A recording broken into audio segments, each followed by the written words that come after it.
what I said to get a better understanding and to clarify. It was the effort he put in to get my attention.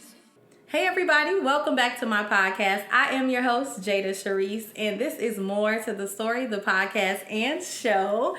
And today I have, we laughing already. Today I have a very special guest on the show. We met, how many years ago? Gosh, was it like Was that 2015 4? or 2016? I feel like it was 2016. No, I don't think it was 2016. I think it was 2015. Really? Yeah, Okay. I think so. We met in 2015. We were both working at the W Hotel, which a lot of you probably know or heard. That's why I met Tyron, and I just love him so much. But anyway, you guys, please say hello to Brooke, and Brooke say hello to the audience. Everybody. I'm so excited to be here. I'm excited to have you. I wanted to have Brooke on the show because she has a story. Like, oh my goodness. And there's always more to it. Always. That was good. There is always more to the story. But when I started the group me girl talk, Brooke was like the person where she's gonna give it to you straight, no chaser. Like, she's telling you how she feel, and she was very open and honest with us. And I thank you for trusting us with, you know, your stories and just everything that you shared with us. But in the beginning, you know, you kind of got real deep about your childhood and how that kind of plays a part into your adulthood now, and, you know, mommy daddy issues that you may have and how that goes into relationships and things.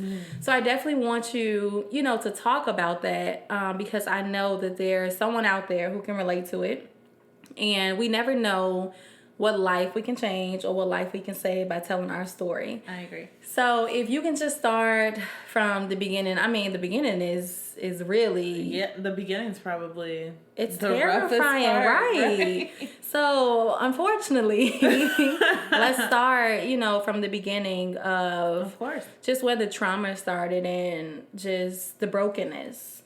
Okay. I would say brokenness...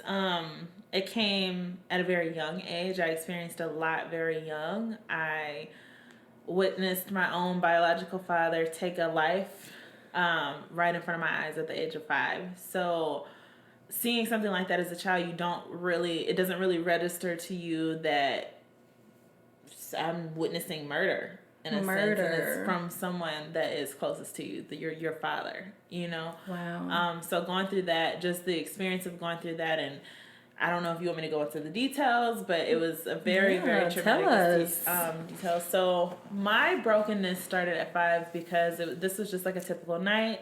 My dad had probably bought pizza. I think at this time my parents were divorced. Okay. And my mom was living in North Carolina. This is your biological father though, right? Right. So I was here in Chicago, and my dad purchased pizza at the time and was like, "Don't throw your pizza away, and if you do, you're going to be in trouble." So of course, my stepbrother threw his away, and I went and was like, "Dad, you know, he threw his pizza away." Like, ooh, he threw his pizza away. Kind of like, ooh, I'm telling. Just being a 5-year-old. Being a 5-year-old, and my dad lost it. Like I'm going to actually run that back a little bit. My pop, I do call my biological father Pop, and I call my stepdad my dad because they both hold special places in my life. But my dad was definitely my stepdad. So, and my pop is my father. So, got it.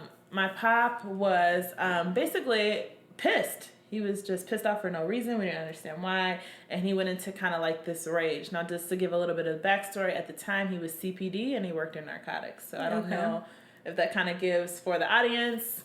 You CPD, you narcotics in Chicago, you're a rough person. Yeah. So he was just violently, beating him, just throwing him around, like slinging him as if he was just like a rag doll across the room. And you're watching all of this. And I'm seeing all of this. And to this day, I think sometimes when I'm nervous, I kind of like will rearrange things and stuff like that. And I think that comes from that experience because I didn't know what to do. So I was just like, let me just clean the room up because I don't want to be next, you know?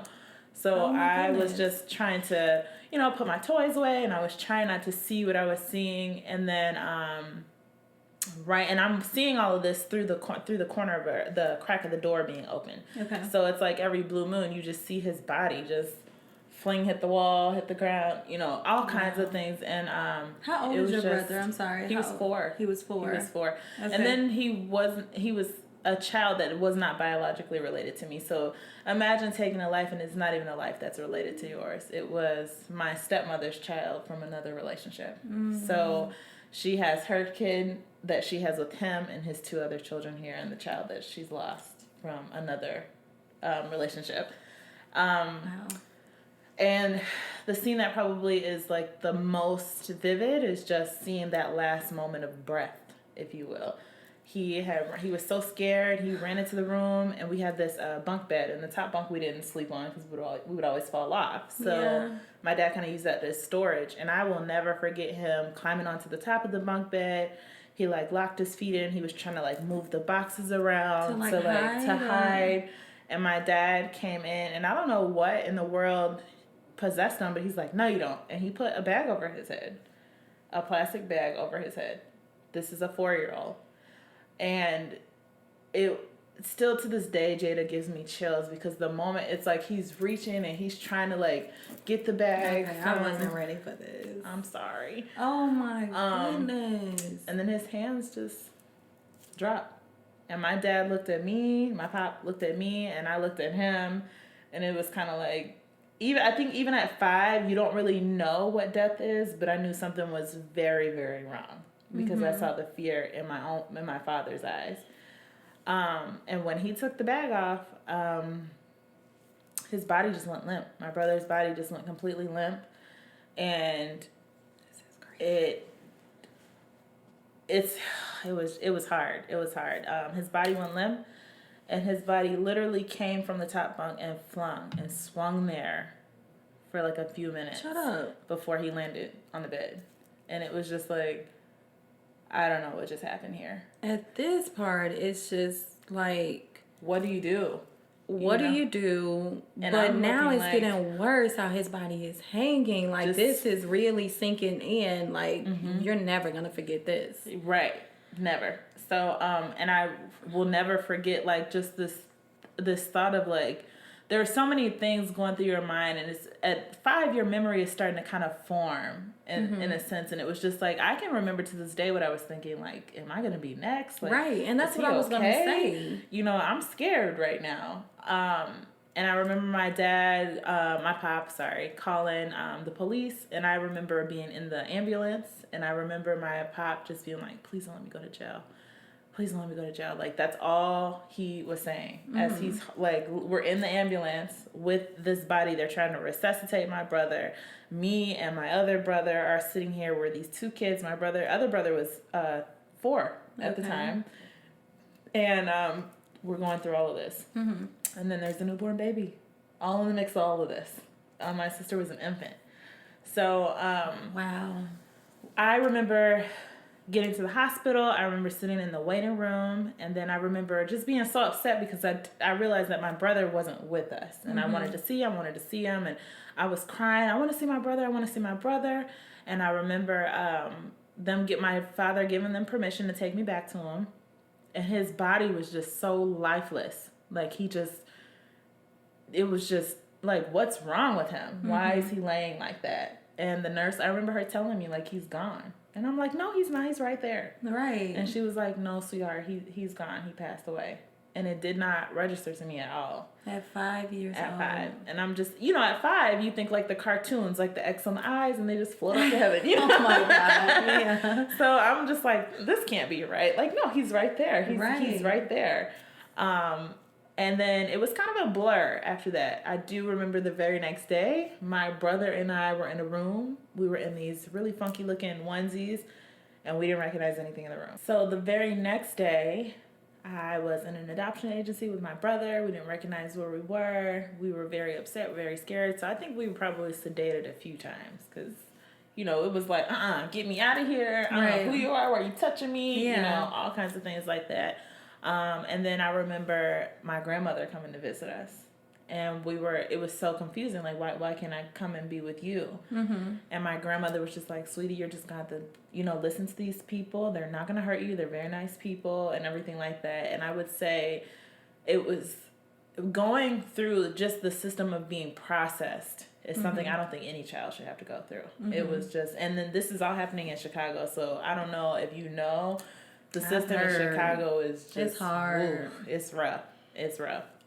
So we got processed and we were put into our first home, and that was where you are already traumatized, but you just keep getting broken down. It's almost like a toxic man who sees you when you're vulnerable and just wants to break you down a little bit more, but then they build you back up. Pimp shit. Build you back up just to break you back down and get a pleasure out of it, you know. Exactly. Really quick, before we get into being in the home and, you know, just to breaking down over and over, were you happy, you know, before all of this stuff happened? Like, can you remember having this happy childhood, you know, with your father? And was he abusive? Like, did you see? So that was the first time that you seen him first time as that person?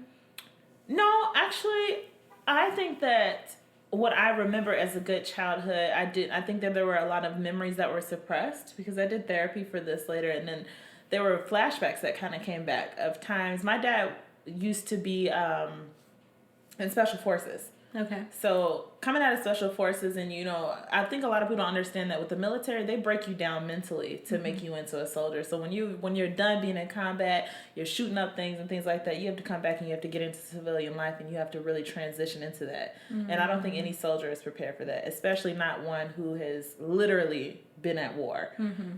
So for him, there was PTSD and things like that. So there are memories that I have of like my father doing like torture tactics to us.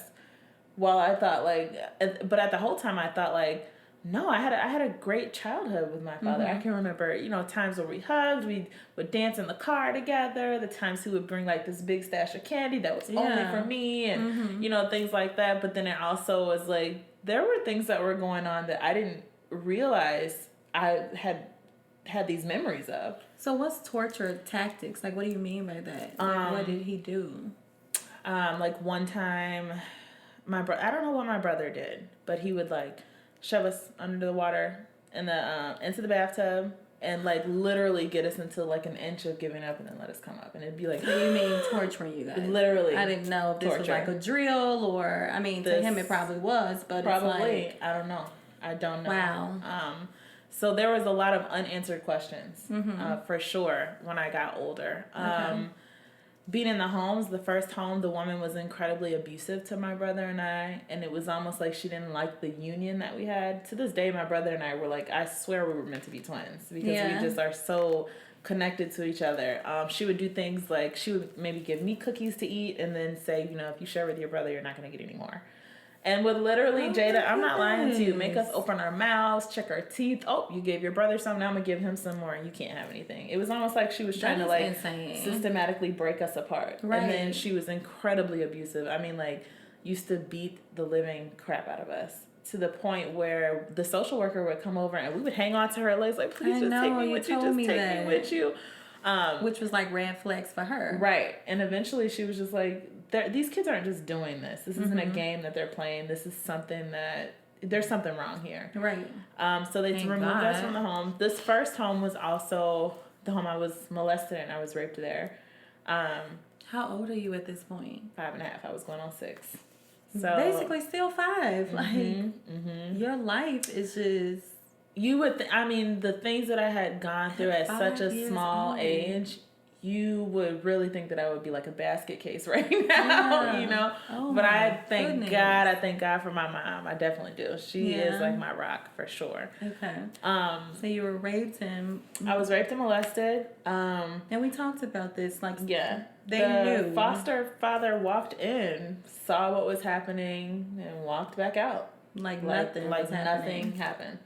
And then told me that if I told anyone, I would be in trouble for it, and that, you know, bad little girls don't tell, or good girls don't tell, all kinds of stuff that just lies. This carried you through my life. This carried me through my life. And then when the last home that I was in, the foster mom was literally a 180. Just, she nurtured me. I didn't know I was creative until I got with her. I didn't know. This is the happy part. The happy part. At this point, I'm 6 or 7. I'm going into 6 and 7 at this point, because they had removed us really quickly.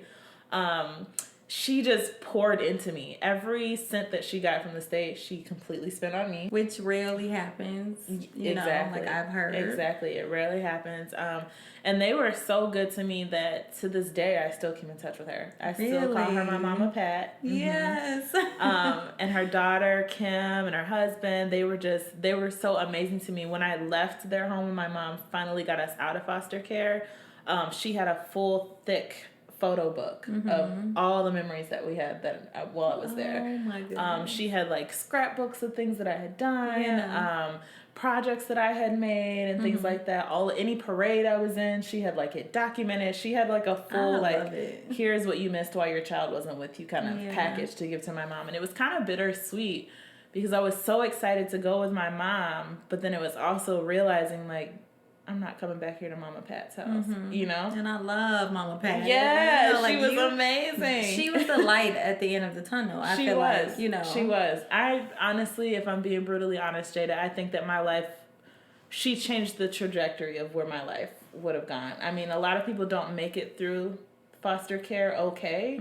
A lot of them end up on the street, on drugs, all kinds of things like that. And it was literally like she helped to make me forget those bad things, right? You know, but then getting with my mom had me at 19 going on 20, so she's a young mom. I'm 29 and I'm like a child. Wow, that's a lot. So and she had 5 at 30, right. So there was that, her getting to know herself and figuring out life, and then she's got these 2 kids who are emotionally a wreck because for the last 2 years of their life they've been through hell. Right. So she has to figure out how she's going to deal with that.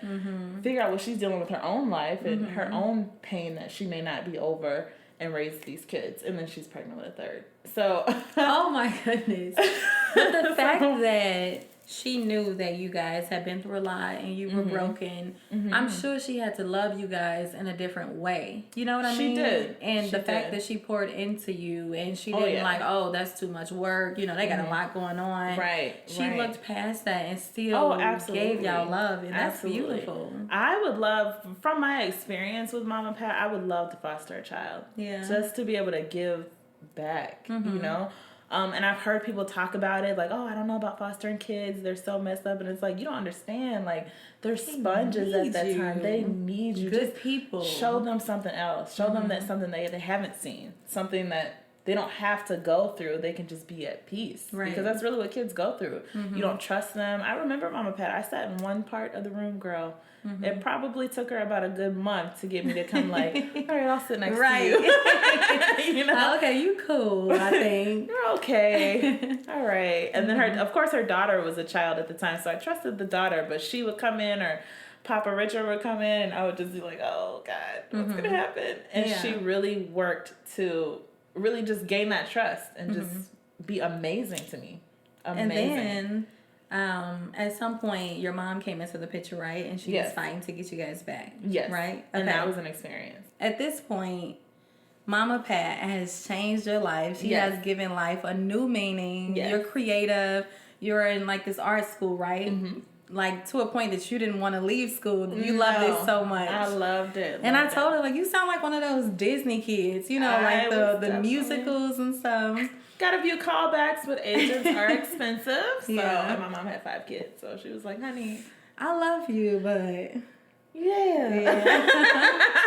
So at this point, you know, are you in contact with your mom? Do you have like daily calls with her, weekly calls? Did you miss your mom? Absolutely. What was that feeling like? So at the time, I think to not confuse the child, my mom had to prove her worthiness as a parent because she had been, you know, divorced from my father and she had been gone for some time. So with the state of Illinois, you can't just say, hey, these are my kids and take them. Right. The kids have been through trauma. You need to prove that you're a fit parent. So my stepdad, who she was dating at the time, probably depleted his life savings on driving her from North Carolina to Chicago to, you know, and I'm talking about he was driving her to and from Chicago for things like, you got 2 hours to visit your kids. Wow.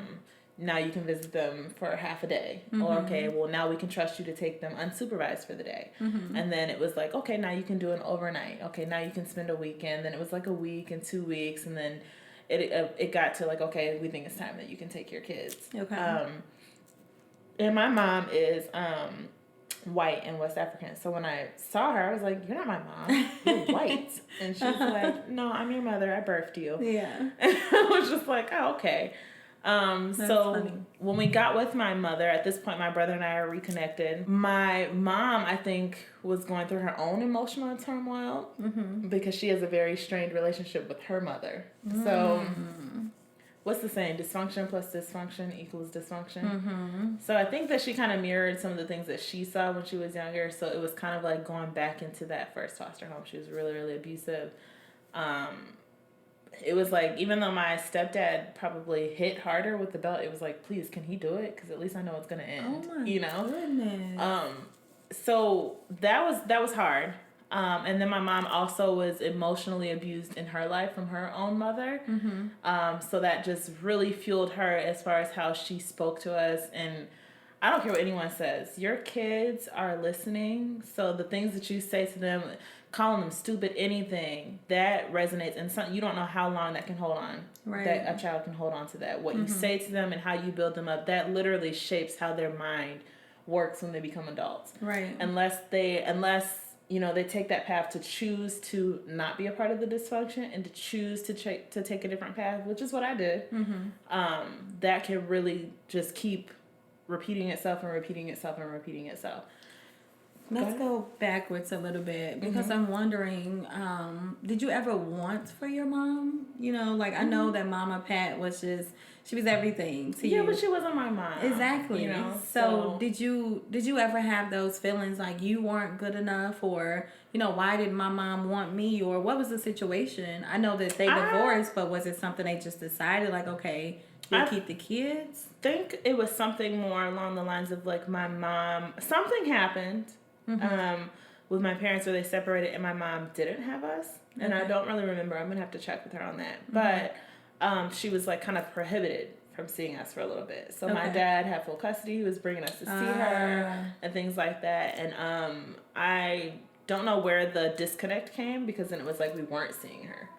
So, and I think that could have just been the fact that, you know, they were 21 years old. They were getting a divorce. Their child, you know, imagine how we were at 20. Young, right. You know, married at 19, having a kid at 20 and 21, the marriage is falling apart, you know. So, I think it was just like vendetta, you know, two people just using their kids as leverage against each other, which is not good, but, you know. Of course. That's all they knew. So you had to rebuild that, like, not even rebuild, but build a relationship with your mom, right? So at what age are you where she finally gets custody, or I was 7. You moved with her? Okay. 7, Girl, your life was moving so fast. Like, oh my goodness, from 5 to 7, just so much stuff has happened. I would say in my 29 years of life, I have experienced things that people twice my age have not even thought about. Wow. They've not even, it's never even crossed their mind, and they've never fathomed it. So it's like, that's how I know. I was like, there has to be a purpose. God has to have a great purpose for me because I done been through some things. Yes. Okay. So getting back with your mom. Getting back with my mom, she was really, really abusive. So that was kind of like I retreated big time. It was like I was incredibly shy. I wouldn't really talk to anybody. If I did, like, you had to have come around for a while for me to be like, oh, okay. Yeah, you know, before you open up and felt comfortable. Exactly. But school was my outlet. I loved going to school because I could be Brooke. I could be like as cute as I wanted, whatever it was.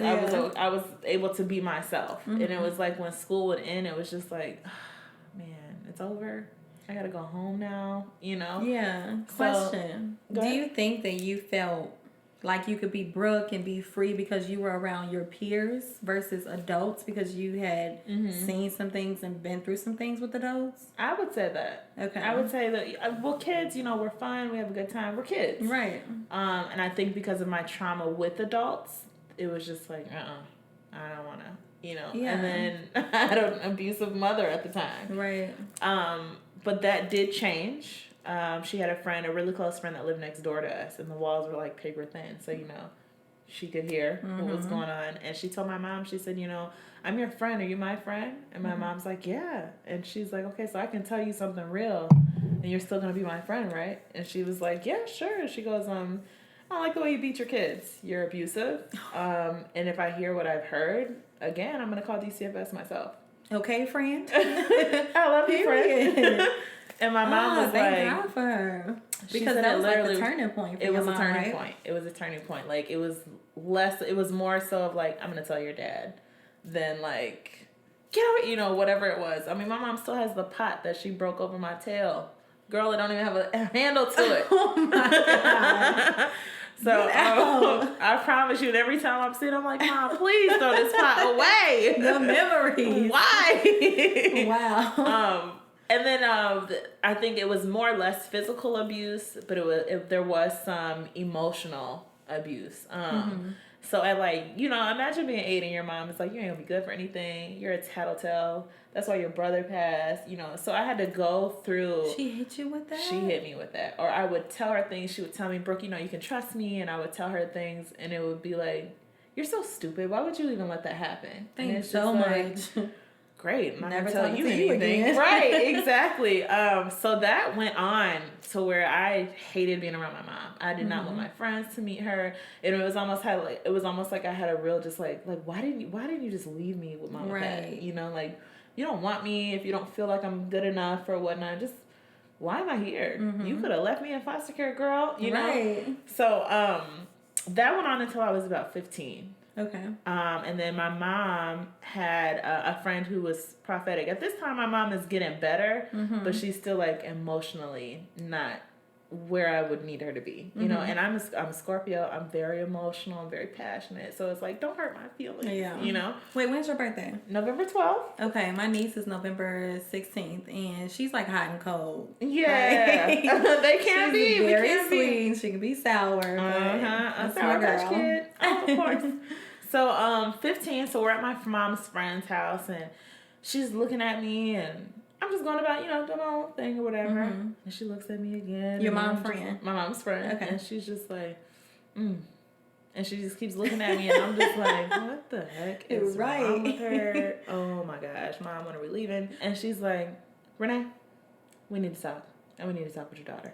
Okay. And so it was like, in a sense, I think I almost felt it. Like, this is going to be major. So she sat me down with my mom. And my mom, I could see it in her eyes. She was just like, okay, this is serious, you know. And she goes, sweetheart, something happened to you, and you have not spoken about it. And it is causing a hindrance in your relationship with your stepdad. This is the first time you've seen this lady, right? First time. Never had a conversation with her. Never had a conversation with her. I'm not sure I understand. Oh my gosh. You guys. It's okay. I'm so sorry. It's okay. Okay. So, she sat with me. I understand. You shouldn't. Right. So she sat with us, and she goes, yeah, it's hindering your relationship with your stepdad, and that man is here to help you heal. And Pause. So tell us what the relationship was like before she spoke this into your life, you know, before she prophesied over you. What was the relationship like, you know? With my stepdad, it wasn't bad, but I would only let him get so close to me. I remember times where I would go somewhere with him and I wouldn't ride in the front seat because I just didn't know what was going to happen. And then there were times where, you know, I would hug, but I wouldn't hug too long because I didn't know where that would go. And I do think that my mom told me that there were times where he came to her and was like, Brooke lets me get close, but she doesn't let me get too close. Yeah. And I would kind of shut him, in my own way, kind of mentally shut him off a little bit. But I still loved him. He was a great guy. You know, he really appealed to our nature at like 6, 7 years old. I'm meeting this tall 6'4" guy who looks like Shaft. And I was just like, I don't know about this guy. And you this was back scary. Right. And this was back in the early 90s, girl, when they had those long leather coats. So it was just like Shaft. Exactly. She goes, it's hindering the relationship with your stepdad, and he's here to heal you. And I was like, I don't know what you're talking about. And she said, no, you know what I'm talking about. And you need to let this out. And so I just started crying. Wow. And my mom was like, what is it? This is something you've never spoken about. I had never spoken about being raped. Never. But then the way that I was growing up with boys, teachers, you know, the counselors would just say something happened that she's not talking about. And my mom would always ask me, you know, if anything happened in foster care, you can tell me. But, you know, telling her things before, it was like, girl, I don't know, that might backfire. Right. You know? She's like, you're going to have to let this one out. And I'm just like, I don't know what you're talking about. And she said, sweetheart, it is time. You have to let it out. And so she goes, you need to talk about what happened to you when you were a child. And my mom was like, what happened? Tell me what happened. You know, and she's like getting excited, and she calms my mom, and she's like, Renee, you have to let her get this out. Yeah. But she needs to be able to say it. And so I told my mom, you know, I was touched in foster care and I was manipulated, and my mom is very direct, and she was like, were you penetrated? You know? Oh my goodness. And it was just like, I had to divulge all of that to her. And she broke down and she cried with me. And I think in that moment together, I think I really felt love for my mom. Of the times that I thought she might not have, that was a moment where she was just like, it was like it broke her just as much as it broke me to tell her. And she told my dad, and at the time I was learning to drive, so my dad came to me and he goes, come on, we're going to take a drive. And I was like, okay. And so... Your dad is your stepdad? Yeah, my stepdad. Where is your biological father at this point? He's here in Chicago. No, so he had always been in Chicago. Okay. He had always been in Chicago, and I will touch on that too. He did do time for my brother, but he didn't do enough. Okay. So stepdad is teaching you to drive. Right, he's teaching me to drive, and he's like, you, at the time, there was a case going on TV, and this little girl was probably about 14. She was my age, and she was head over heels in love with her stepdad. And she, made an advance to him, and the man was like, no, not you. Like, your mom. I'll do that with your mom. I don't love you like that. And so... The girl took it so badly that she claimed that the guy raped her. So this guy was on trial for rape and everything like that. It was like a big major thing. And so my dad was telling me, he was like, you know that case that we're watching about how and the guy got convicted, and then the girl came back and told the truth and said that she lied. So my dad was telling me, he said, you know I really love you, right? And I said, yeah. And he said, I love you. But you remember that court case that we saw on TV with that girl and her dad? And I was like, yeah. He said, I love you. I don't love you like that. Just so you know. Right. And that was what the guy said about the daughter, the stepdaughter. And he said, I love you to death. I just don't love you like that. And he said, do you think I would ever hurt you? And I stopped. I pulled over and I was just like, no. And he goes, you didn't sound very sure. And so he said, let me put it to you like this. If someone was to ever touch a hair on your head, you would be calling me, asking me, Dad, when you going to get out of jail? And he said, and my response to you would be, as soon as they get done prying my fingers from around this man's neck. Goodness. And so he was like, I want you to always know that I love you. I would protect you. I would never hurt you. I would never hurt you. I love you to pieces. And I think... I feel like my stepdad almost went into overdrive to really, really build that relationship. Father-daughter dances. He was like, come on, get dressed up. We're going to go on a date. And he would show me, like, this is what a guy is supposed to do. Open your door for you, do this, and things like that. And he really, I would say the way that my stepdad treated me was just like, it helped me to really be able to be like, okay, I can do this. I can actually... trust another man. It helped me to be able to see clear from a man who doesn't have good intentions to a man that's going to treat me right. Okay. And of course, being a teenager, you made a few strays there every once in a while. But that man, I cried actually when we talked about doing this podcast. I called him. I said, are you okay with me telling the story and everything like that? He said, you do whatever you need to do for your healing. And we had a moment, girl, and we cried, and I was just like, I don't think I thanked you enough for... Oh, man, I'm about to cry now. I need to get tissue. I know. And I told him, I said, I don't think I've thanked you enough because you helped me to become a woman. Yeah. And to really value myself as a woman, because he always told me, if this man ain't doing what I'm doing for you, which is making sure you're okay, he don't deserve your time. Right. And I would say 15 was a really big healing age for me, because it was like I could trust this man that have been in this house with me for so many years. Yeah. But it was like I felt like, okay, this one has my back and has always been there for me. So always beautiful. Been there for me. After everything that you've been through, to finally feel like an adult. I'm okay. a man, you know, that Right. I can trust now. He Right. has my back, like he won't hurt me. Not at all. And has proven that forever. I'm talking about Jada. You love I him. love my you stepdad. just I love him. letting pieces. it flow. That and is my crying. dad. That's my dad. It's gonna be hard when I get married because I don't know if it's gonna be my father or him. Yeah. And I was like, maybe one can walk halfway and the other can walk another way. Yeah. You know. So I made it through school. I had a great high school experience, and then you know, I kind of got into rebelliousness around 18. I'm grown. You can't tell me nothing. And so my mom was like, girl, if you don't like my rules, you can go. And I was like, okay, well, fine then. Bye. And that's when college happened. And then I realized although my stepdad helped me with being able to deal with men, there was still a lot of anger that I was holding on to from my childhood. And that had nothing to do with my mom or my stepdad. That was a situation with my father. This was just more so, okay, these are the people that are my parents. Who am I most like?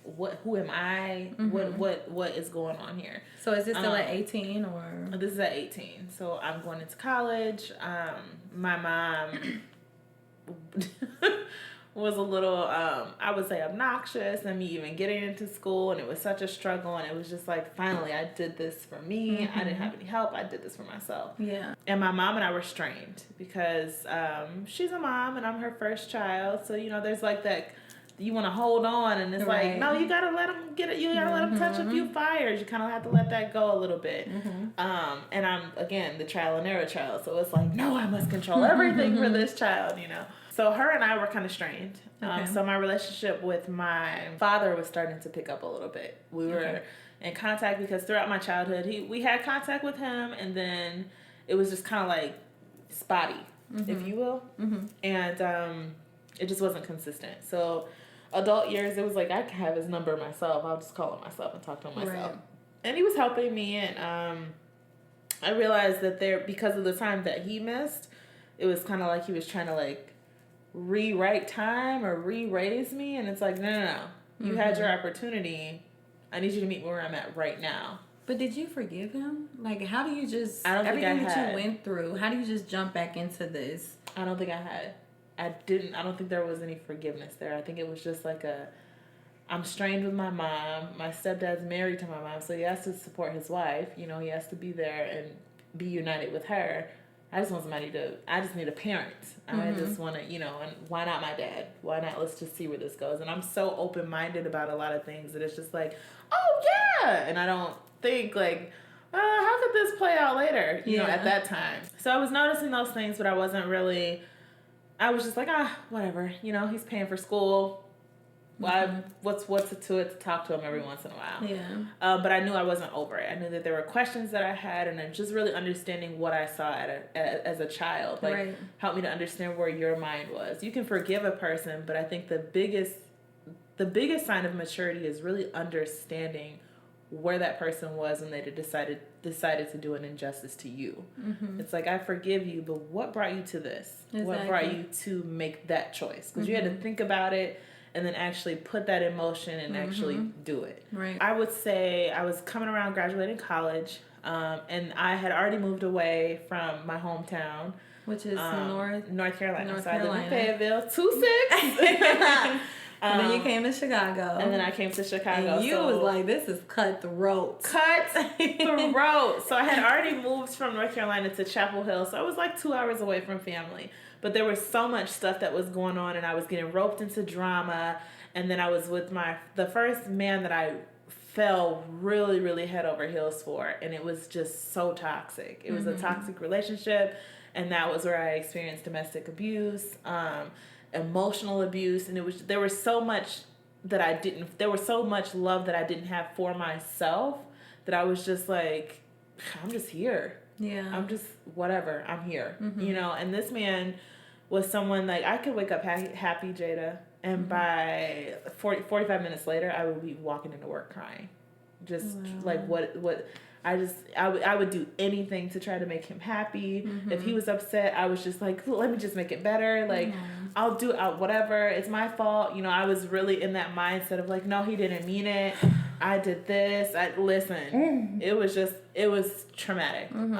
But when he actually came around to actually putting his hands on me, I was like, I don't give a damn what's my fault. You ain't okay. doing that. You're not going to do that here. Right. So good for you. That was like, I'll take a lot. You're not going to put your hands on me. Girl, I saw stars and I was just like, no, I'm not living this life. And especially coming from what you've been through. Exactly. You could have been immune to that. That could have been that cycle and, just what you've been through. And that's what you're used to. Girl, good for you for like, no, been there, done that. No, not gonna happen. Right. The emotional abuse, I think, was something I was used to. But, and I think going through having an abusive mom and going through abuse in foster care, it was like, no, I'm going to still off on you. Don't hurt me. Okay? Listen, these emotions we can push to the back of my head, but this bruise I'm going to be looking at, no, I'm going to hit you back. Light. Exactly. I'm going to hit you back. Yeah. So, the guy was so big, it was just like, I can't take this, man. Let me call my cousins real quick and just tell them what just happened because I'm not going through this. Mm-hmm. At that time, not only did I get out of the relationship, I was pregnant. And I didn't know I was pregnant. Really? And so I had not spoken to him in about 2 months. And I was going out with the girls that I was roommates with, and I just could not keep my liquor down. Mm-hmm. It was just like, I would have a glass of wine and throw up. And I was just like, what is happening? Right.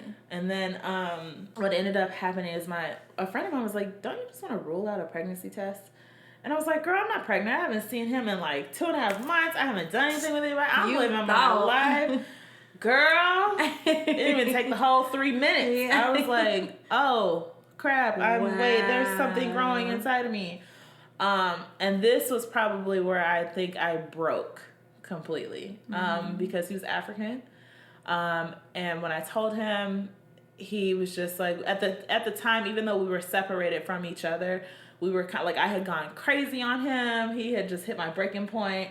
I like lost my freaking mind. I popped all the windows out of his house. Like, I just went, you know how a woman hits her breaking point? It was a waiting to exhale moment. Yeah. And I just was like, screw it. I'm just destroying everything. Yeah. So we had given each other that space, but then like he wasn't over me. I wasn't over him. It was like we didn't want each other, but we didn't want anyone else to have each other. Going through all of that, I had to tell him I was pregnant, and he's like, oh my God, you can't have this baby.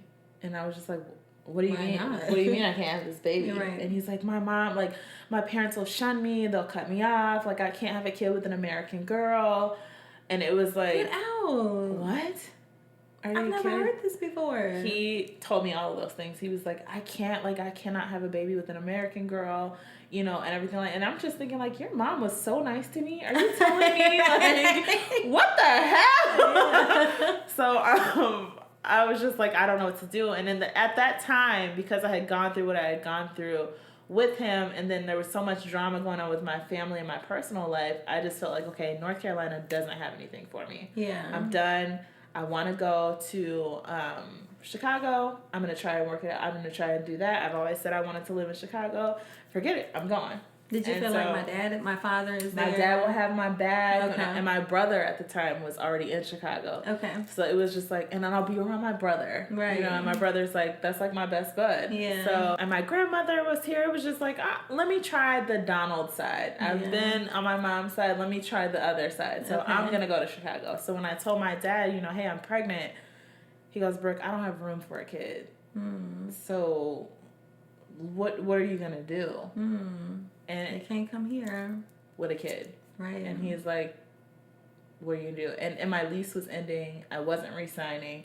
So it was just like, I had to, and this guy, Jada, it was pathetic. Got on his knees, please just don't have the baby. Like, it just made me feel like shit. Mm-hmm. I don't know if you allow that on your show. I'm sorry, guys. You done cursed a few times already. So it's okay, be you. It just made me feel like complete shit. Like, just, what am I going to do here? And the worst part about it was, like, I was kind of far in my pregnancy. So this was like my break down. Like, I was just like, I'm done. I'm over. So you're broken at this point. I was completely broken at this point. All right. Getting back into the story. The more to the story, huh? We just had a moment, off script and off camera, and I just want to make a note that when I invite people on my show, a lot of times it's God telling me who to invite. And sometimes I don't know the reason, but it eventually comes out because that's how He works. But the moment that we just shared, just as women, you know, and we believe that we are born to love and to give and heal others, but it's still some stuff that we're forgiving ourselves for, and we are still healing from, you know, and healing is a process. So I just thank you for your honesty and your openness. I'm so glad you feel like I needed this. I can let it out. Because it's not about me. It's about you telling your story and for the person who needs it. So Absolutely. all right, let's slowly get back into it. I think I was graduating college. He's begging you, like, please Please don't have this baby. My parents will just like shun me. I won't be supported. And then my dad was just like, I know you want to come to Chicago. I don't have room for a kid. And then, like, even the people that I worked with, you know, because in the South, everybody's in your business. Everybody knows. And I had an older lady who was like, sweetheart, I don't think this is a good idea. And I think all signs led to, like, you can't keep this baby. Yeah, I mean, all you heard were the negative things. Just, no, you shouldn't. Which ultimately led to, okay, I guess I have to made. get rid of this baby. And I was far in my pregnancy. I was like 2 days past the cutoff date for this pregnancy. And, you know, I had a baby moving around in there. I had a little human, you know. So, and it still breaks my heart because I just think like, man, I would have like an 8 or 9 year old kid right about now, you know. I had to go through that experience with this man who still was not the kindest to me, but he just wanted to ensure that there was going to be no baby. And I remember just that experience alone. They're not nice to you. They're not, you know, kind. They're not empathetic at all. It's just it's a very cold environment. I would not wish that on my worst enemies. And I remember after getting the abortion done, it was a 2-day process because they literally had to open my cervix so that the baby would come out.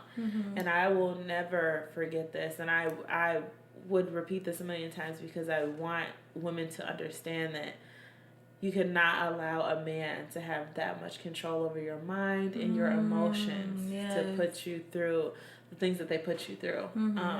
I remember the first day they put some type of utensil into you to stretch your cervix, and you sign a waiver stating that you're going to promise to come back, because if they leave this in your body, it leads your body to any type of infection, all kinds of things. And if they take it out and you don't follow through with the abortion, you could miscarry because your cervix is stretched too far. And I remember getting the first part of it, the process done, and I was riding home with him, and he was just like, you know, now that I think about it, I probably would have just stepped up to the plate. And when I say every part of me was just like, I can't retract this back now. I have to follow through with this. So I cannot believe he said that. Okay, he said that. It hurt me to my core, you know, and it was just like, are you serious right now? Because I can't go back on this. I have to follow through with this. And that still kind of stings a little bit. Like, I'm over the man, but it's just like, that action was just like, you sorry piece of crap, you know? So the next day I got the abortion done, and I would say that I was just so hurt. I felt like I was drained. Like my heart, I almost felt like my heart stopped for a little bit. Like I completely went cold. And it was just like, I felt like I was in a daze. Like there was just nothing that really mattered. All my days kind of ran together. I was just really, really just like, I felt like there was a void. And I was hurt. I was really, really hurt because I think in my heart of hearts, I wanted my baby. I really did. And I think I just wanted someone to be like, Brooke, you can do this. Like, you can have this baby. You're going to be fine. And nobody said that. No one. No one. So I thought that I was doing the right thing. Right. only hurting myself emotionally though. So at that point it was just like, I'm done with this guy. I don't want to deal with anyone. I just want to work. I want to make money, and then I just want to leave. I sold everything in my place. Everything. I sold my keyboard that my dad had got me when I was younger. I sold everything to be able to make the money to buy a bus ticket and come to Chicago. Okay. And I came here with like 2 bags. Wow. So I just thought, okay, cool. This is a new place. I get a new start. Not realizing that my emotional problems, you can't run from your problems. No. You have to face them. You can't drink it away. You can't smoke it away. You can't sex it away. You can't shop it away. Nothing. You can't it's do any of those still there things. at the end of the day. It's still there. And then it shows itself to you in the people that you attract and the people that you meet and the people that you surround yourself with. And it was a realization that, like, I'm going through the same problems that I had in North Carolina. So this has to be me. So what's the problem? What's the Who's problem? the problem? Exactly. And it was like a problem with my father and I. It was just like there were things there were stones that were left unturned, and I had wounds that had not really healed. And it was a moment of just, I think we had gotten into a disagreement about something, and I can remember to this day, Jada, I just laid it out. And I was just like, you're the reason that this. And it was just, I let it all out. Yeah. And I was bottled up for it was bottled up for 22 years, you know, or 20 years. And it was just like, you know, and he was like, I understand. My father was like, I understand your pain. I completely get it. But you won't disrespect me. You got 90 days to get out. What? I wasn't expecting that one. Wait, I was expecting to be I'm concerned. the hurt. I'm hurt here. You know, I have things that need to be answered. And he's like, no. Yeah, no. And it was, wow. I went through, and then I went through more, you know, after that, I was like, okay, fine, I'll be gone before 90 days. Yeah. And girl, thought I knew it all, and I was like bouncing around from place to place, and, you know, ended up getting into situations that were just not in my best interest, and I ended up being homeless. I was homeless for about a year.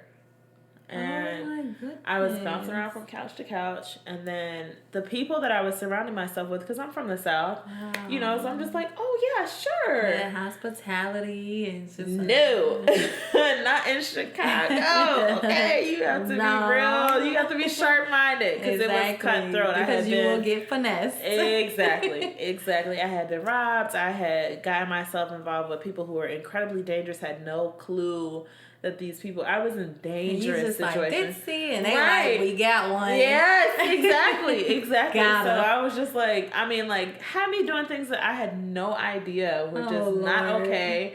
And I was just like, oh, wait, this is not normal. Okay. But it was like fascinating to me. You know, like. It was new. Right. It was new. It was like a thrill, right? Right. Like, this is the hood. Wow.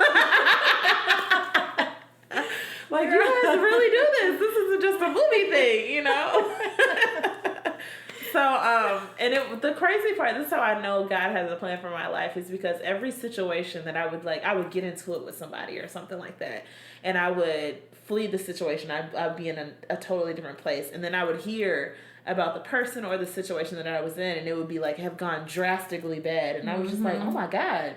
I was just over there. Right. You know, like, sheesh, I'm glad I dodged that bullet. Right. So then it came to a point, literally, it came to a point where I was like, man, like, I'm dodging a lot of situations, you know? And I ended up coming to a person who was like, the person that you came with, I can't trust them, so that means I can't trust you. So you have to go.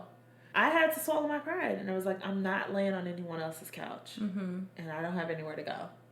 So I had my clothes. That was all I had with me.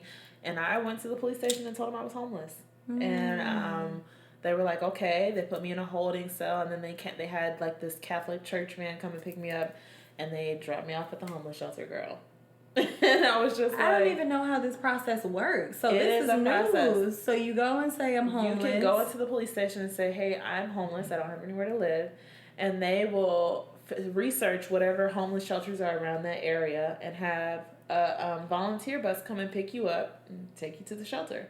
Did you need money? Like, how long were you Nope. able to stay in the shelter? Do they give you a time frame? They did. So this particular shelter, because you have some that you can only stay a day, some you can stay like a week or something like that. And I was blessed because I was in a homeless shelter that was like, okay, you can be here for 3 months.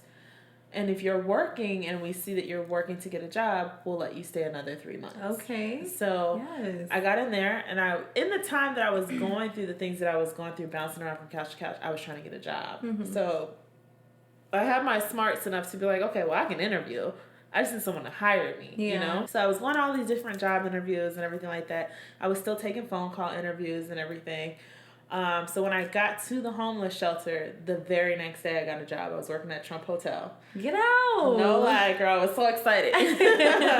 And then probably like the week after that, I got another part-time job. So I was working these 2 jobs, and that was where I met my best friend, Ty. Shout out to Ty. Hey, Ty. And she was my rock. Ty was my rock. We connected with each other. We were wearing the same pair of leggings the first day we met each other. Get out! They kind of gave each other this look like, she got my clothes on, but whatever, you know.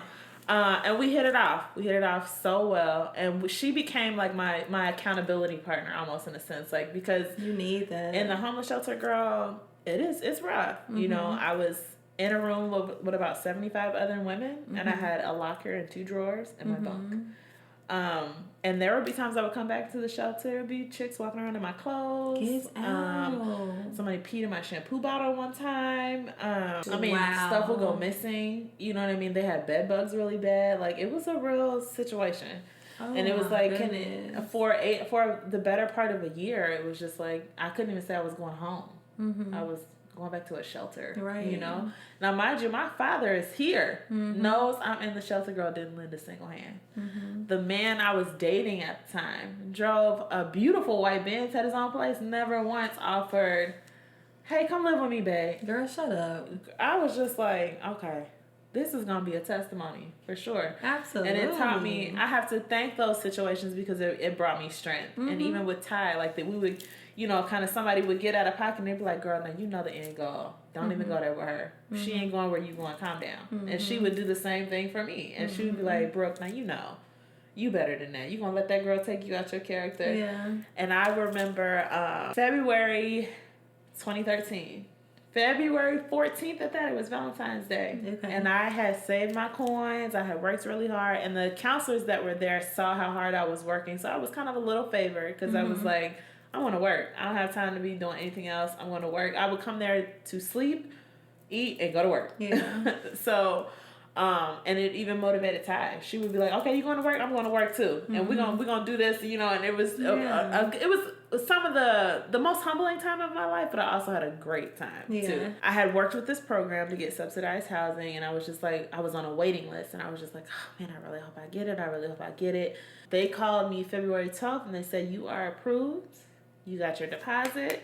Because on the 14th, you're going to come get your keys. Yes. Girl, I had to work on the 14th. I'm not even lying to you. I had to work.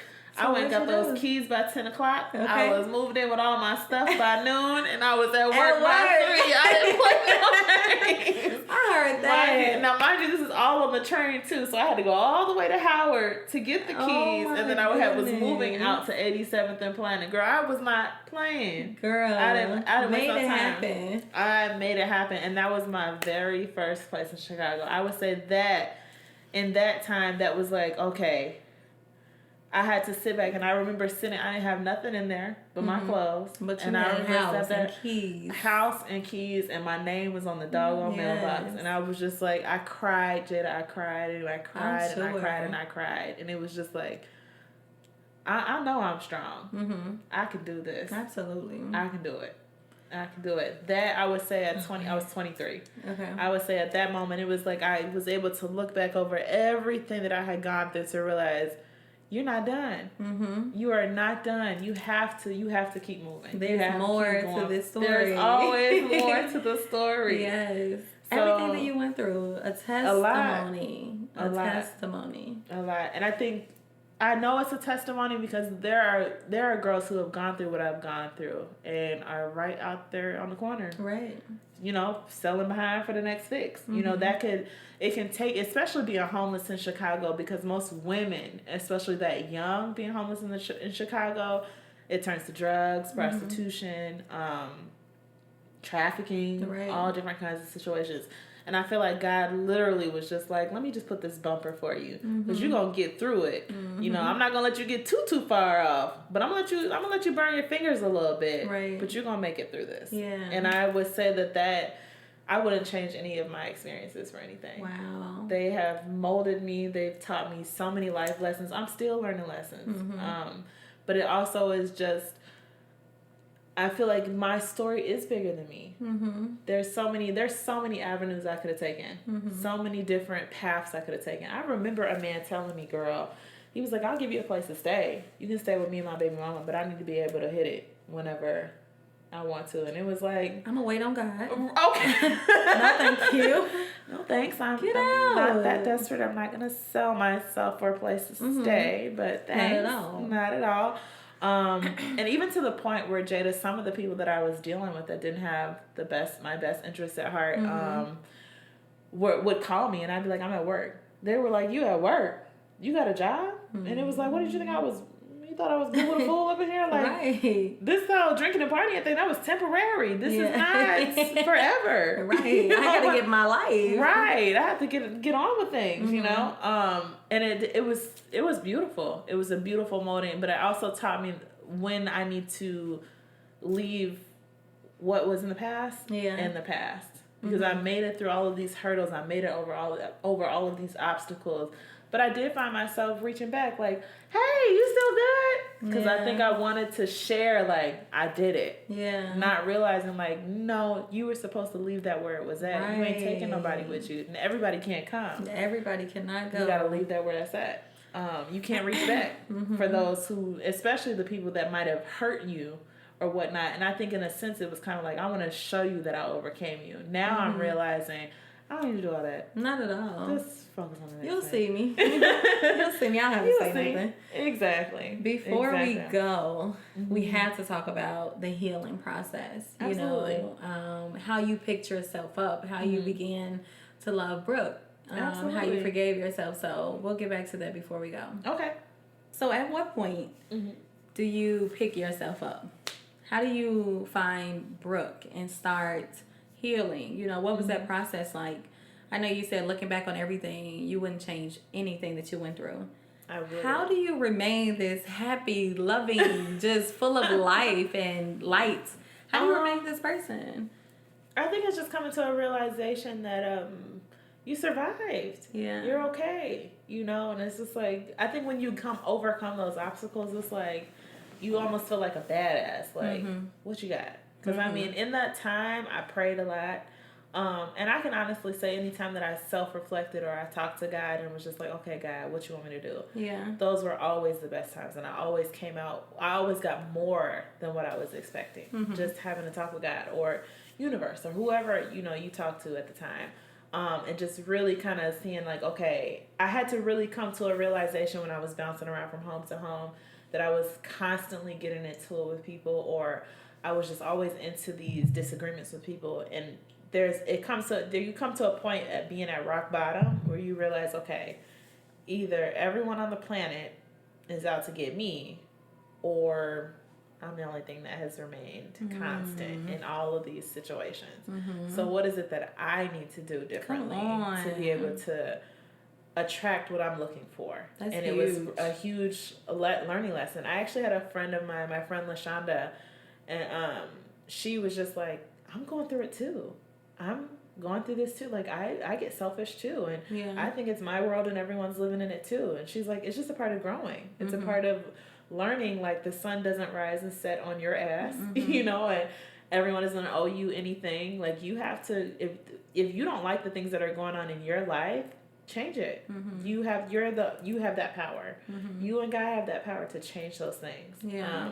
Or if it's something that you can't control, control how you react to it. You know, think about how you react to it. Figure out what is this trying to teach me? What's the lesson here? Yeah. And that I'm still learning that. At 29, girl, I'm still like, okay, I'm going through this. What am I going through this for? Right. I also noticed that I was going through the same situations. I was constantly going through the same cycle of having to like, okay, now I got to figure this out again. Or how did I get back here? And I came so far. How did I get right back to where I started? And it was a realization, okay, you need to change something in yourself in order to have different results. And then another thing is I want to be a mom. I want to be a mom so bad. I can wait.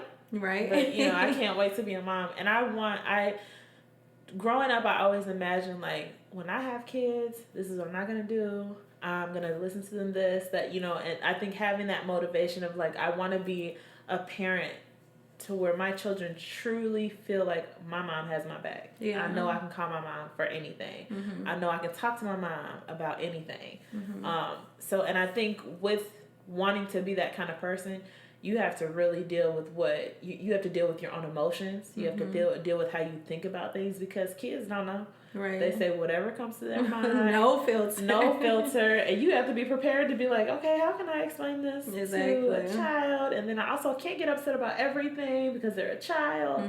And I think just thinking about that patience that you have to have, and thinking about that tranquility that you have to have to create a space of trust, to create a space of like, okay, I'm safe here. I think that's always what I was looking for. And then I had to realize you have to create your own safe space. Yeah. I love that. And I think coming to that realization was just like, okay, I'm not going to hang on to, oh my gosh, I went through all this stuff as a child, and that's why I'm so angry, and that's why I'm so hard up, and that's why I say whatever I feel, because it was hurting me. There are people like that. There are people like that, and that hurts them. I wasn't getting ahead, you know, or I wasn't flourishing. And in order to get ahead, you have to self-check. You have to figure out what you can do to be the best you can be. So I made a decision when I got my place when I was 23. I was like, I'm not going to let anyone else or any situation that I've gone through define me. I can use this as a building block to be my best self, and I can look back and look at all the bull crap that I went through and be like, yeah, I did it. I did that.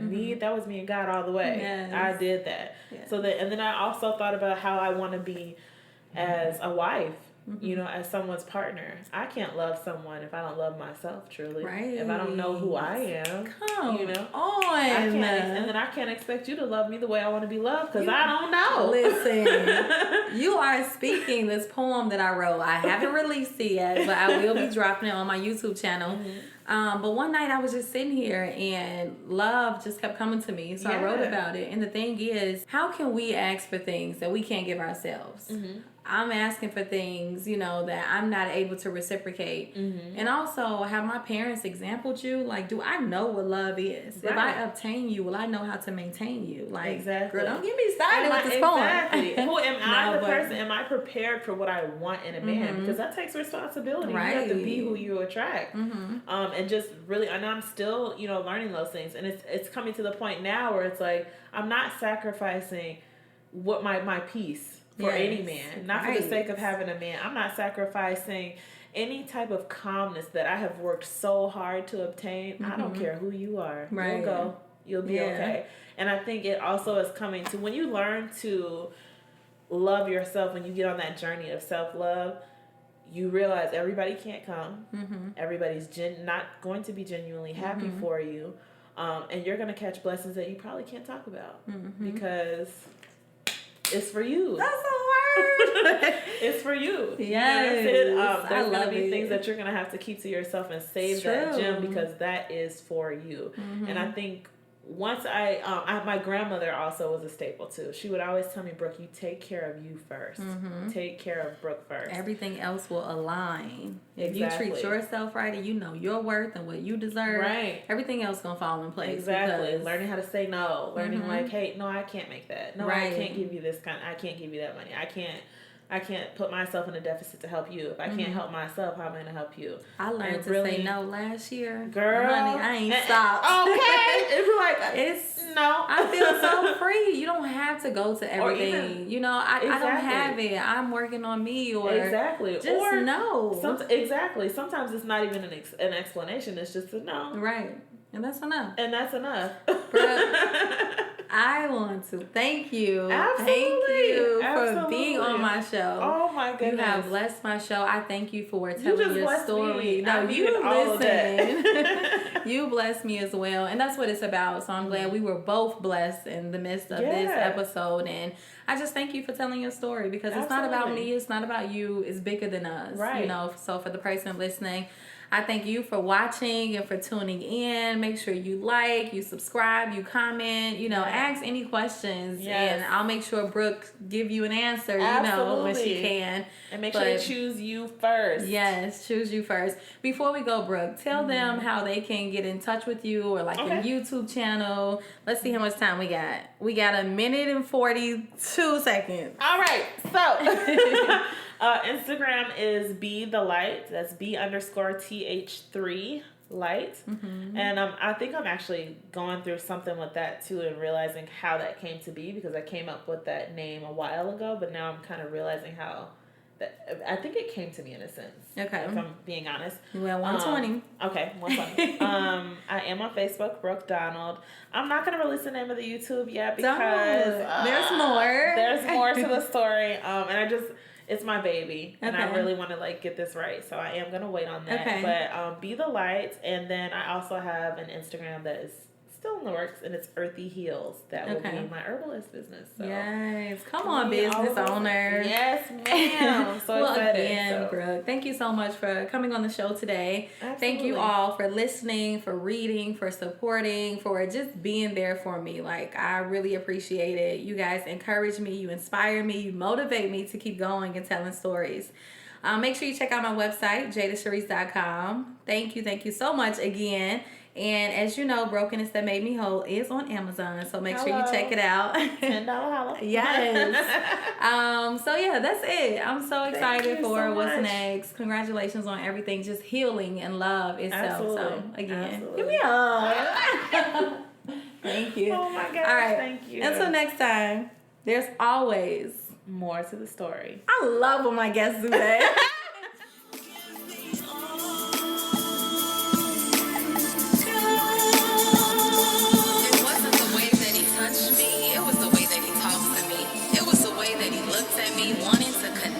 Mentally, it was the questions he asked in return, the time he put in studying me, willing to learn. It was him repeating what I said to get a better understanding and to clarify. It was the effort he put in.